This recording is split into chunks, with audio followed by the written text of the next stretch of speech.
So, welcome to the Keen on Yoga podcast, and again, you've got me today. It's a solo podcast. Yeah, I know, I'm sorry.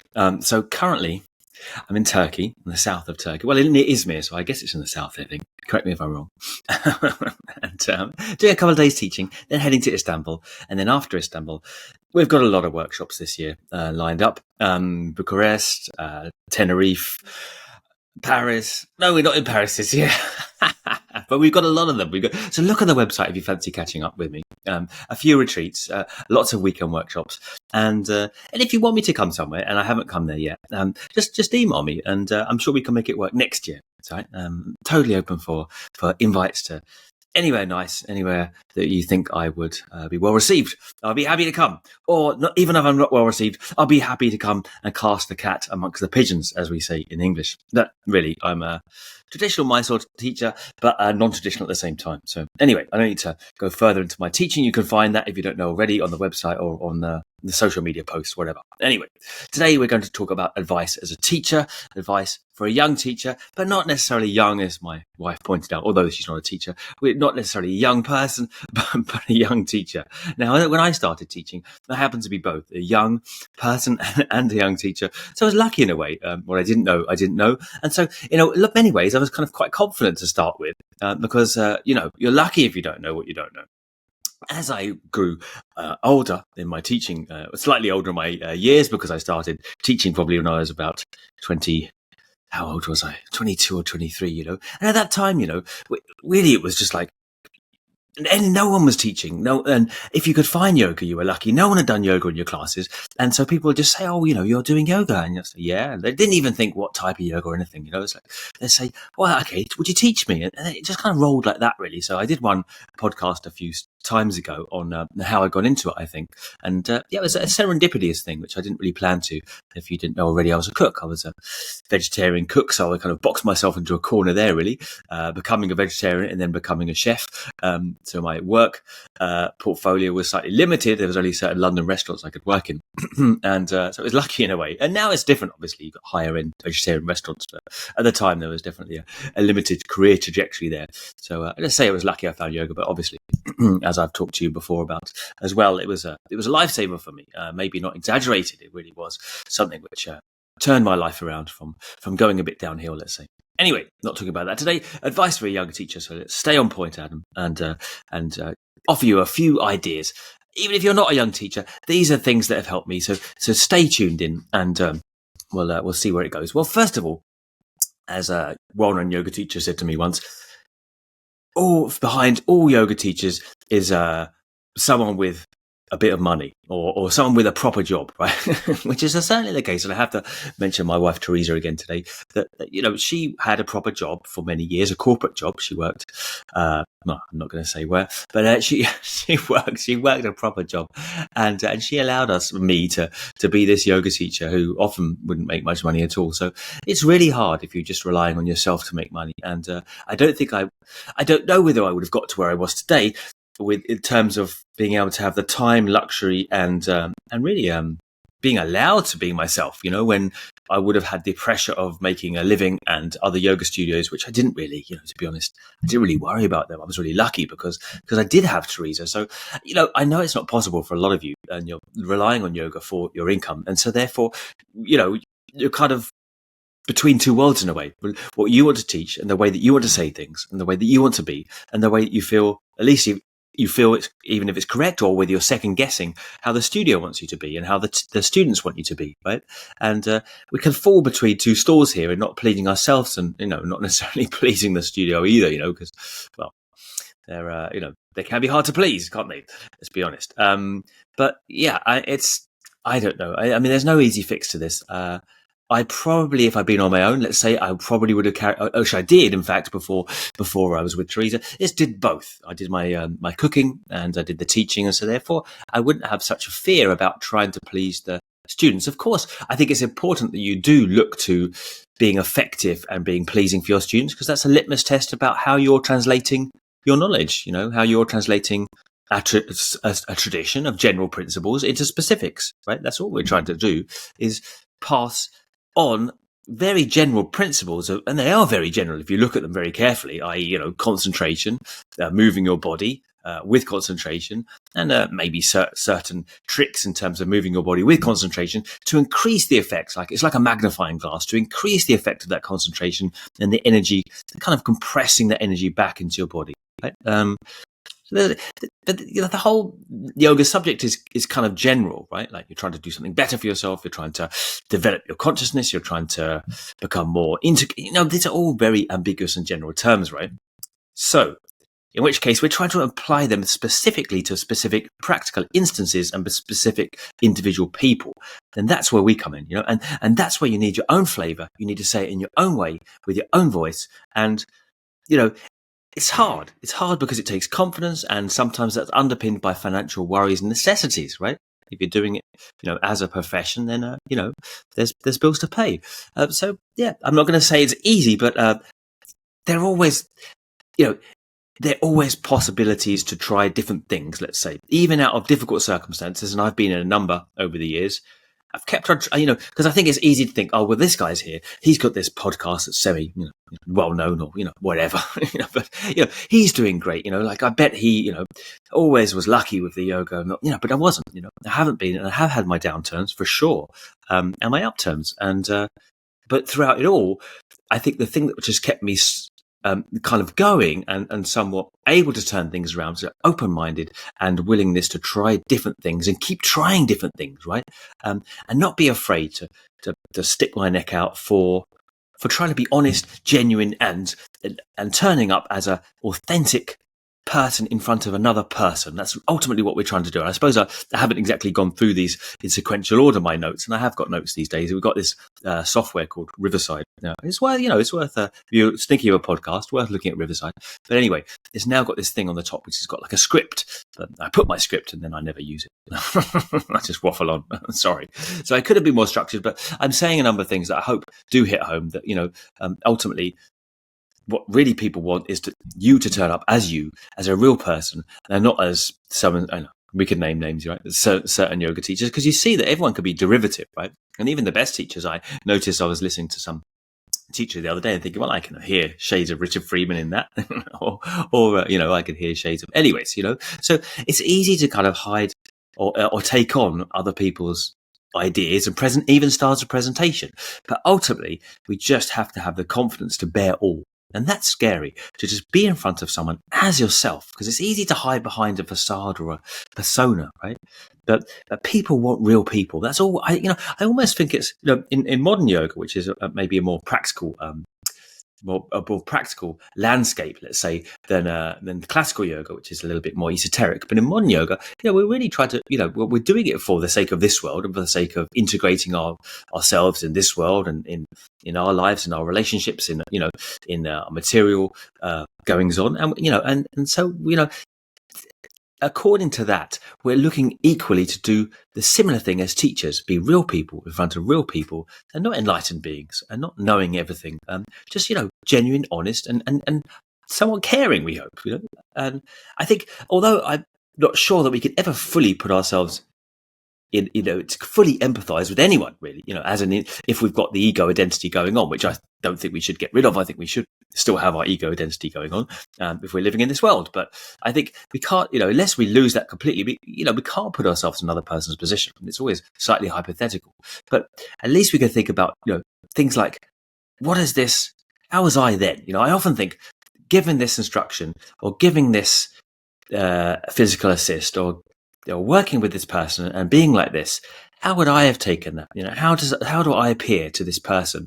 And knowing that God knows what they're going through, and we're all going through stuff all the time. Maybe they're going through something specific, though, as you have probably turned up to your yoga class in pieces, just hoping for a bit of peace of mind, and then you come across a teacher who, with a tough word, a sharp word, or is acting in a certain way that it's just important to never second guess the student, and always try to best you can to put yourselves in their position and think, well, how would that come across to them? Which is hard because obviously you're conducting a class, even if you're not doing a lead class, you're in a Mysore class with a bunch of people.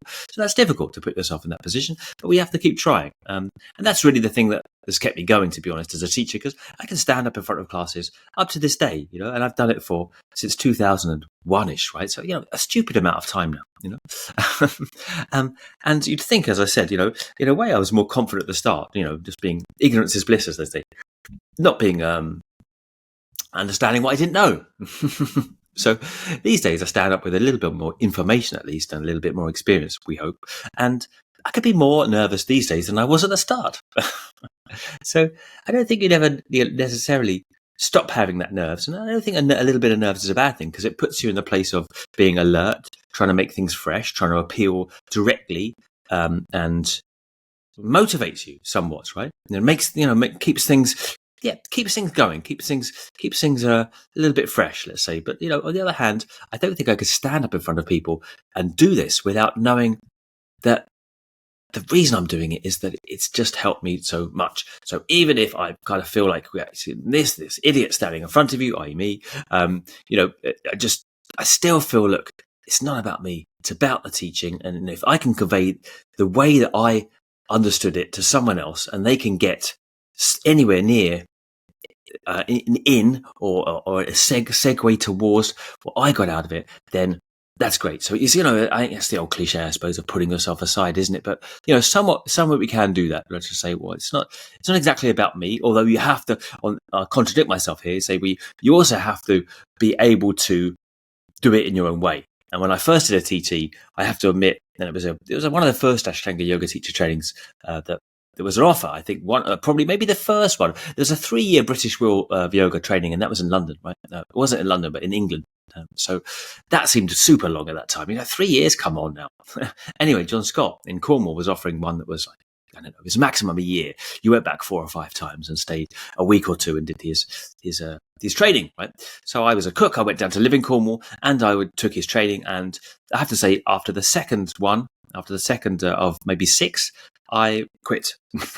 To put a long story short, I quit because I just felt like, John is so charismatic, but I felt like I would become John. I'd become a mini version or a bad version of John had I stayed in that training, and I had to just become myself. I had to find that. And it was a longer journey, I have to say. It was a much longer journey, and much of the things that he said that I didn't really or wasn't able to take on at the time have come back years later to my understanding in my own way, right? So I had to find the information myself. And so, some people, I think maybe if you're a bit smarter, you can go on these TTs and keep yourself intact and take what you can out of them and leave the rest and become your own person. But for me, I felt like, maybe as a young person, I was maybe 21, 22.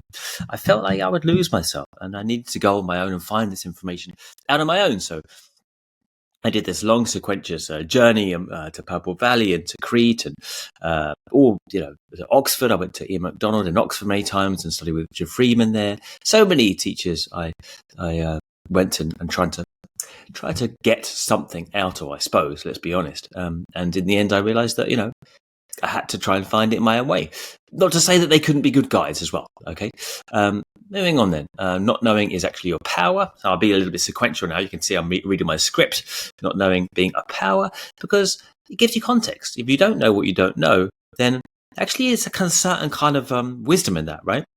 And I've definitely used that to my advantage over the years, and especially obviously in things like adjustments, where I've never really wanted to push people because I thought at the time, and rightfully so now, I think I don't know what pushing on a person's body is going to do. It might give them a little bit more stretch, but everybody's bodies are connected in a different way, and you don't know what's going to happen. So I always felt I didn't know about adjustments, and so I touched very lightly, and that's born out now in the fact that adjustments have, unfortunately, adjusting a body to a place where they can't go themselves. This is what I talk about, adjustment, not physical touch, is usually sooner or later injurious. I know it's not always a popular opinion. I know some people will disagree and say, well, I've had adjustments and they've been great. And it can feel good. I'm not denying that. It can feel super good. I've had adjustments as well. It can feel great. And, it can feel like open. You can feel freedom. It can feel exhilarating. But sooner or later, that usually doesn't end in a good place because the body hasn't got the framework to contain that next level of flexibility that we're moving into, right? So another aspect of the teaching is that you're always going to have people, as I mentioned now, that disagree with you. Say, well, stick their hand up and say, no, I love, when you're talking at the workshop or even a class, no, I don't agree with that way of doing that posture. No, I think the adjustments are good and I'd like you to adjust me in this posture and push me. Blah, blah, blah, right? You can't, obviously we can't please everyone. And those students will be pleased by another teacher who does those things, right? And let them do those things, right? I wouldn't advise it. So, you talk to the people, teach the people, connect with the people who connect with you. Don't waste your time. Not to say these people are a waste of time, but don't waste your time connecting with the people that you aren't connecting with currently, trying to convince them that your way is the best way or the right way. Because of course it's not. In the first place, you offer suggestions, right? You never go head to head with someone. That's really not a good idea. Ever. I never go head to head. I always take it from the principle, to use a common business phrase, the customer is always right. So I'd rather the person feels like honoured and heard and respected in the class, and we can talk in the long term about my ideas about something once I've gained their trust. But why should we expect someone to gain our trust straight away? Anyway, coming back to the previous point, because I tend to do that as a kind of dovetail a number of different points into one or two sentences.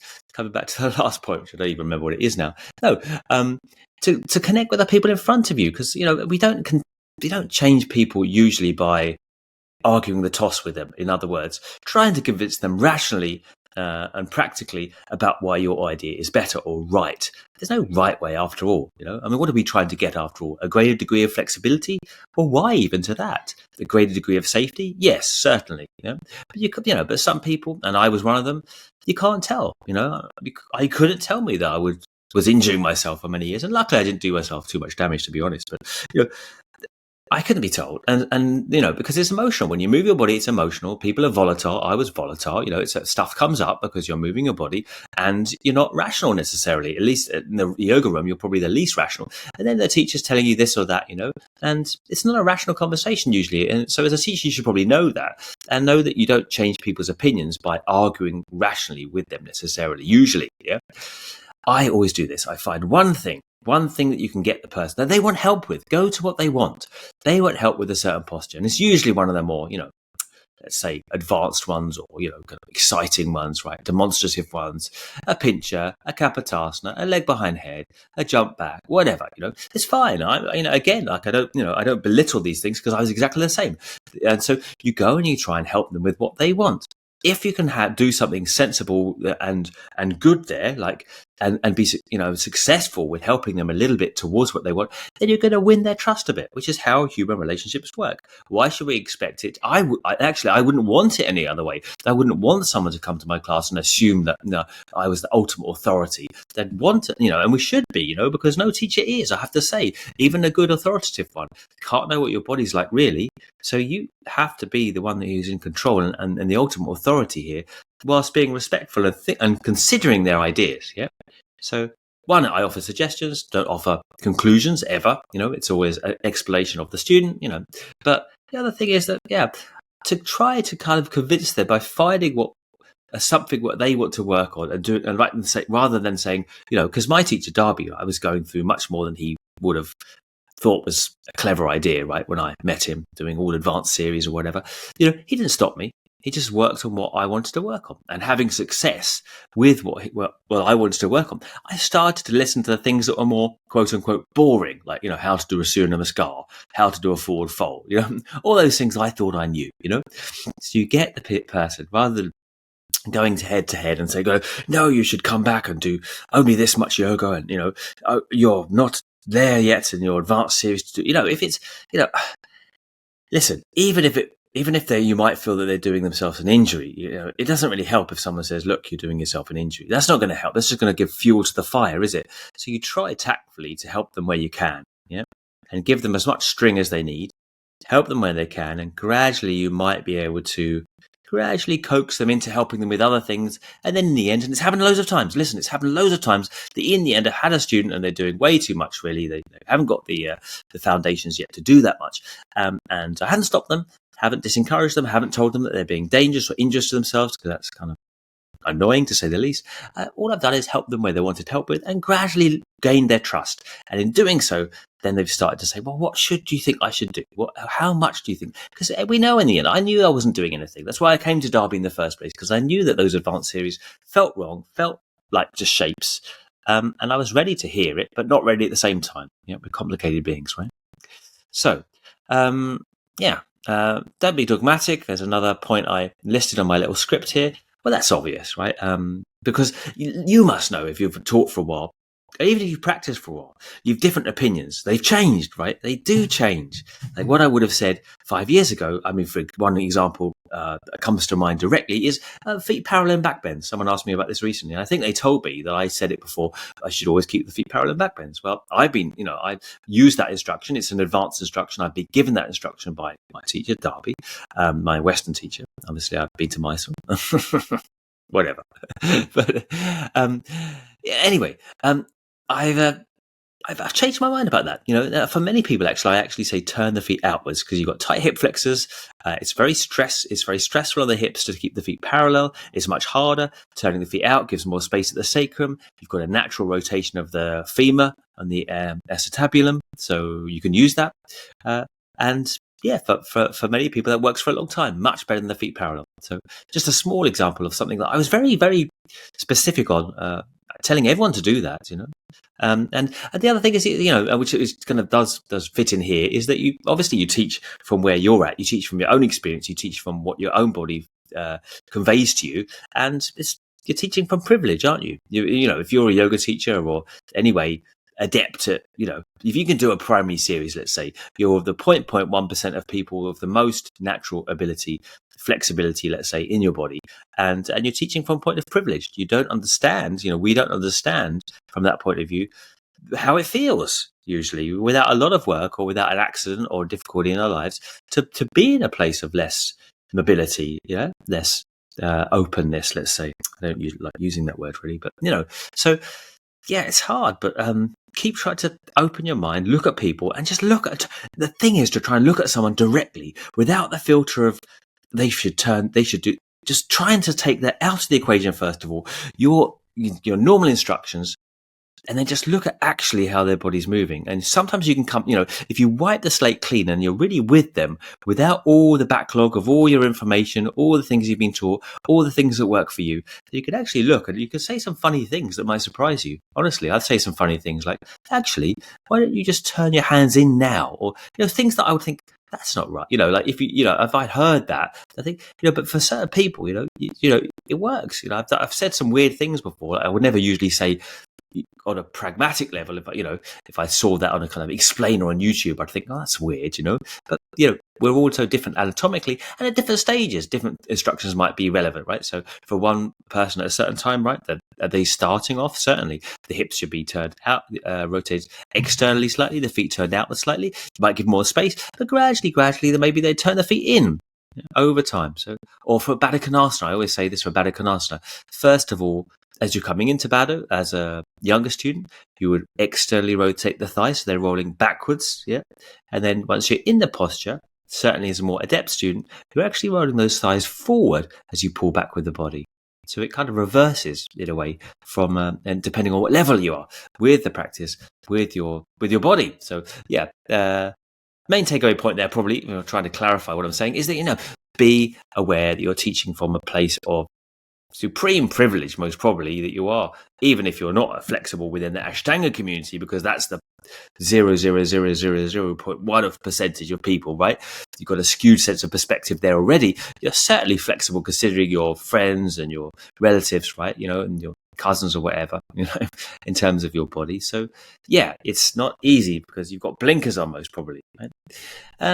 Next in the script, just don't forget that the yoga tradition is new. I know. It is a new thing, though. Doesn't mean yoga's new. It means that the way that we're currently doing it, modern yoga, people will talk now, and not everyone likes this term, modern postural yoga. This is a new thing. The way that we're approaching yoga now is from Krishnamacharya, or the Krishnamacharya, Sri Yogendra, and probably a couple of other teachers, or Aurobindo would be one of them, Kavalyananda would be another one, and they were innovating around the same time, around the start of the 20th century, using yoga asana in a much more dynamic way, in a much more concentrated way than ever was used before, and for yoga therapy in a much more pragmatic way, for the sense of therapy, not for the sake of waking kundalini or attaining samadhi. which are the two other older iterations, right? Tantric yoga in the 18th century probably the around the 12th century to the 18th, you get tantric yoga, and that's for the sake of awakening the kundalini or getting rid of the kundalini, in fact, if you're Krishnamacharya. And before that, classical yoga, which was really for the sake of concentrating the mind to essentially exit the body, really, to attain samadhi and not get reborn in the world of suffering again. So we can see different usages. And in the 20th century, we come up with a different innovative usage. And it's, people like Krishnamacharya. Let's stick with Krishnamacharya because he's the kind of the granddaddy of our tradition, let's say. And he synthesizes, let's say, he puts together parts of classical yoga, parts of hatha yoga, the tantric model, and new ideas. He brings a lot of postures into the fray, into the modern yoga canon that were never there before. Right? Before that, there was kind of 84 postures. I think is the Hatha Pradipika includes 84 postures. Sri Tatmanidhi, Yoga Amaralga, maybe. There's a few texts that have a number of yoga asanas, but nowhere near what Krishnamacharya is teaching or what we're doing now. So, and then nowhere near usually as well. Let's say they are dynamic. I'm not going to say they're not dynamic actually, but more dynamic. So, we are doing a new thing, and it doesn't mean it's not real. Doesn't mean it doesn't work. Doesn't mean that it's not powerful, really powerful, and even more than materially, or even more, even it can lead to even a further experience other than, it's helping me in my life and, with my relationships and with my aching hip or back or whatever. It still could be more than that. It could be a pathway to more than that, I think. But we have to find new ways to come into that, new ways to describe it for ourselves, new ways to understand. If tradition, and yoga, they're always context sensitive. So to make anything out of tradition that's effective and relevant in the present, you have to make it relevant to the present without slipping into repeating myself or tautology. You have to adapt tradition, not religion. But, in a certain way, tradition is using repetition, right? And we're using repetition, and religion is based on the same thing of using repetition. So it's just finding, and that's basically practice, right? Repetition is practice. So finding ways to suit that practice to the people in front of you in a way that's accessible, relevant, understandable, and doesn't involve a leap of faith that they have to believe for X, Y, Z amount of time or forever. They can finally understand the benefits right now and test it out themselves, right, in a short amount of time. So don't worry if you feel that you have to modify the traditional Ashtanga sequence or whatever your tradition of yoga is, because I like to think I'm speaking to people that are not just doing Ashtanga. If you have to add things in that you feel are yours, even to make it appropriate to the person in front of you, that they come back and they're interested and it works for them and it's safe for them, that it's comfortable for their bodies, that they enjoy it, do so, right? What's the point in being super traditional, right? Going everything exactly by the book and the person just leaves. And you say, oh, well, that person wasn't suited to the tradition, right? Maybe they would be 10 years later down the road when they can read the small print. They're interested in it now. But, when you get a new, when you get a new car, you don't study the manual first of all. Do you get in the thing, you have a little drive around, you enjoy it? The same thing with the yoga. You don't worry about the manual later. You don't worry about the small print later. Get the person into it in any which ways you can. First of all, they have to enjoy it. Has to feel relevant, accessible, and good for their bodies. Yeah, do what you can. You're not being inauthentic. You're not being untraditional. If you need then to modify things and make them appropriate, I know I always say this so much. It's boring, isn't it? Anyways, so that means kindness as well. That just means looking at a person, connecting with the person in front of you, and that's kindness, right? It doesn't mean mollycoddling them, as we say in English, like you're, they're there kind of thing, wrapping them up in a blanket. It just means being with the person, caring about an actual individual in front of you, right? Realizing that there is an actual individual in front of you is care. Yeah, that comes, care and interest comes with realizing that there's a real person in front of you, and that comes from realizing also that you're a real person in front of them, which is getting a bit deep, and maybe we can't go along those lines in terms of how to do that in this podcast. But being authentic to yourself, trying to be confident, have the courage of your convictions, and have a support behind you.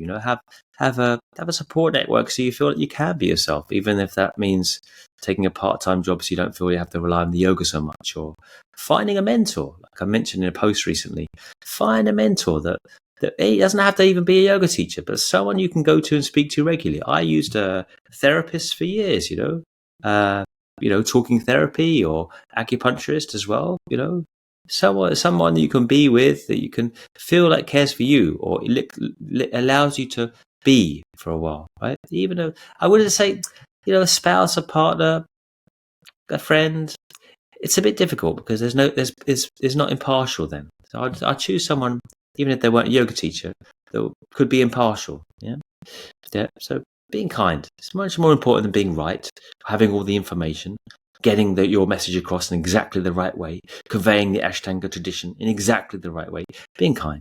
That's the most important thing we can do. And that doesn't mean being all lovey. It might be, but more than anything, it means turning up authentically in front of a person to recognize that they're also a real person in front of you. If you can do that, oh my God, that is so powerful. Two people in front of each other as themselves. I don't want to over exaggerate or risk going to hyperbole, but that is a powerful thing, isn't it? That's where transformation happens. And yeah, we're still trying to do that in yoga. Don't get me wrong. Although we're not maybe raising Kundalini up through the spine, we are still, yoga. One definition of yoga could be, we could say yoga is concentration, but, I'd say yoga really is an attempt at transformation, a really radical change, in a being, a really radical shift of perspective. Yeah, a shift of energy in the body is a shift of perspective, So yeah, I mean, it has high aims. I always say yoga, it's a low entry. Like anyone can do it. There's no, these days, you don't have to stand in the sun for days holding one hand up. But high entry, low entry bar, high qualification bar, right? So the qualification is direct experience. Yoga will settle. Yoga is practice. So it means it will settle for nothing other than direct experience. Whereas, Samkhya, for example, the sister of yoga, is knowledge, is knowing stuff. It doesn't necessarily, generally, it doesn't know so much rest on the direct experience of practice so much as understanding, that in the end you have to understand the knowledge in Samkhya as well. So it is direct experience, but maybe it's a rubbish metaphor. But I think maybe you get where I'm going with that. So when you change, when you turn up in front of someone as a person, you're not trying to change their body. The transformation happens to themselves, and it's a long process. And that tension, that holding patterns in their body, they're deep. They may be generational. They may, at least they've been there for a long time, and you can't break. With the best will in the world, you can't break people out of those patterns. They have to unlock those patterns from the inside out because they're emotional. They're psychosomatic in the proper use of the word, i.e. not hypochondriac, but, literally related to emotions, related to psyche, and expressed in the body. So they go, so the roots of these tension holding patterns are so deep, and they change through the whole of one's perspective and life changing, not just through an adjustment or through a clever cue or through making that person come every day to practice, silly ideas, right? These things are a long-term process so what if we have holding patterns as well? I mean, who cares? We want to be more comfortable in our bodies, but we don't have to do Kapotasana to do that. And we don't have to do Kapotasana to be a more evolved or happier human being either. So yeah, it's not our job to change people. It's just our job to hold that space, which is hard at times because it seems like not enough to just hold a space open, for people to have their journey, to experience it. That doesn't seem like, it feels like, I've got no value anymore as a teacher if I'm not really teaching the information or giving adjustments. This holding the space, it doesn't really mean, I'll be taken seriously. But I think people want nothing more really than a space to be themselves, a space to experience themselves. And it's like having a ball of string in your hands. And if you just gently toss it and let it be, gradually you can tease the thing apart. Yeah. But if you try and yank at it like a teacher, kind of pulling at your body and pushing, the whole knot becomes bigger, and the two people become knotted together in a fight. So it takes a lot of confidence just to allow the space. And you can give some little pointers here and there and some suggestions, but allowing space and not trying to change someone or break them out of a pattern of tension because, the patterns of tension are there for a reason, right? And they go deep. Right? I mean, you don't want to change them necessarily. And also and don't forget you need tension patterns as well. Otherwise you'd be a bag of bones on the floor. You need a kind of right tension in the body. It's just that certain tension patterns are partly right and partly maybe not necessary anymore. And so they need to be amended to develop and to, in where you're at now. Maybe there were holding patterns that were necessary at the time, that were created due to emotional conflicts at the time, stored in the body, but they're not necessary now, and they're still being carried around, and they're outdated. They're the past impact on the present, and you want to live presently in a more connected way, and this outdated tension pattern is getting in the way of that. So, because what I want to say here, which I think you can see underlying this, is that there's nothing wrong with tension in the body after all, and there's nothing great with being able to achieve any of these positives, really, if you think about it. And obviously, if you're a younger student, that doesn't make so much sense because, as I did, you think, well, what are you talking about? I'd love to be able to do that. But, after a time, you kind of think, yeah, why am I doing that? And that's a valid question. Why am I trying so hard to do that? It doesn't mean you don't try so hard anymore. It just means there's a looseness around that trying. Yeah, no, things aren't just one way or another way. Yeah? They don't just have to be either you try now or you don't care anymore, or you push or you just let go. Yeah, it's not that. It's not as simple. It's like you still try hard, but you just don't try it with a sense of strain or fear or judgment or so much need anymore. It's a bit more light-hearted, I suppose. Anyway, there is a way. Anything else I can say? As I mentioned earlier, don't go head to head with people. It never works. You never want to call rank, like I'm the teacher after all. Listen to me, convince people from the outside in. Give them time. Let them come to you. See if you can get them where they want to go first of all, and then you can give them a little bit of what you'd like to see in their practice. Yeah, but you're also offering suggestions. If you can't tolerate the people not doing what you say, then maybe that's a bit of a problem. People no one's going to do exactly what you say all the time, right? And people, I feel the space should be more generous and open than that, because you don't just need a whole army of people practicing exactly how you want them to do. You want people enjoying that space that you've offered to them. And I think that's still the biggest gift we can give people: a space, a non-judgmental space to be as they are, because also they might be doing something different, and you think, well, I don't like that, I don't, and then it's like, you realize that your perspective is one moment in time, and a number of years later, you might come back and think, actually, that's not so bad the way they were doing that. So you never really know, So I always think stay humble, because it's easy to trust your current perspective too much, right? This is the way, and I've had so many different changes of mind over the years that I kind of hold my opinions a little bit looser now. Yeah. And to end up, I think I've said in the script, find a mentor. I do emphasize that you need someone to support you in this journey as a teacher, even as a practitioner. I don't think yoga is a one-stop shop. I've always used, as I said, talking therapists or acupuncturists or homeopathy. I like just massages. Just go to a masseur once a week who you like, who's a nice person, and you can feel like a good connection. Some space for yourself, some space for you to unwind and let go. Yeah, because you're carrying a lot. People are unwinding a lot of tension, a lot of drama in your classes. You're probably going to pick up on that somewhere in your body. If not, it's a stressful profession anyway to degrees, and you need someone there to support you and give you a different perspective. Because things will come up, and it's the only profession that really, it's like every other profession, from mechanics to hairdressers to, counselors to architects. They all have mentorship programs, frameworks, right? Professional coaching. We don't have that. So I think that's really missing from the yoga scene. And as a young teacher these days, you don't grow up as you would have done when I started, where you really learnt from being with a teacher for a period of time, and then they said, oh, you have a go at teaching, these days you just come out of a TT and then you're there on your own generally. The person on the TT usually isn't still there for you, and that's a shame. But I think they should be. I think if I ever do any training, I always try and emphasize, look, I'm always around if you'll be interested in if you're interested in keeping this relationship up after this is finished. Anyway, listen, I've gone on long enough. There's a few ideas, and I think I've covered a number of ideas. Let me know your thoughts. As always, I haven't presented everything, I'm sure. I know I haven't presented everything. To which end I would say know your blind spots, or know that you have them, right? And keep humble and keep caring, and keep inspired. If it doesn't inspire you, if you can't make it fresh, if it's not interesting to you anymore, something's gone wrong, and you need to look again at your practice or your teaching, or go to some classes or read some stuff just to reinvigorate yourself. Because if you're just turning over the same old information, and you're not excited by it, how can you expect someone else to be interested and motivated by what you're teaching, right? So this will be the end of the podcast today, and next week you'll have a proper show with a proper guest, I hope. I know, because I recorded them. And with the podcast, let me know if you feel like there's any guests I haven't asked yet. I've probably asked them already and they've said no, but message me and let me know. And I hope to see you. I hope to see you somewhere this year. I'm coming to many places. So if I'm not coming to your place, also drop me a line and I will come next year, right? If it's not too rainy and cold. Or I come in the summer season. Okay, so that's me for now, and I'll see you again next week.